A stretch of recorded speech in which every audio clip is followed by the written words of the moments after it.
ठीक वर्षक पूर्वर आमर ए नूतन नवग्रह मंदिर प्रतिष्ठा कर आज हूँ प्रथम प्रतिष्ठा दिवस समस्त कार्यक्रम श्रृंखल रूप से कार्यक्रम को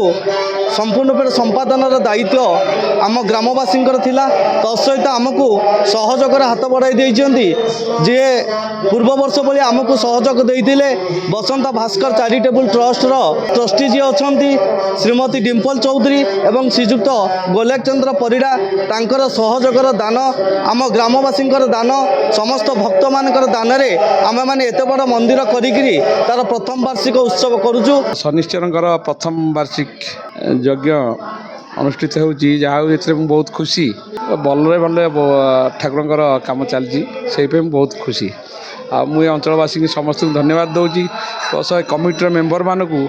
मु अशेष अशेष धन्यवाद दूसरी सुचारू रूप चलती आगू को कहया कथा आगू को एमती भल भाव चलू शनिदेवंकर आज आम समस्त कर्मी भाव में परिचित एवं ठाकुरंकर जो प्रथम वार्षिकोत्सव पालन करा जाउछि। गत वर्ष ठाकुरंक कार्यक्रम प्रथम प्रतिष्ठा कार्यक्रम होइतिला।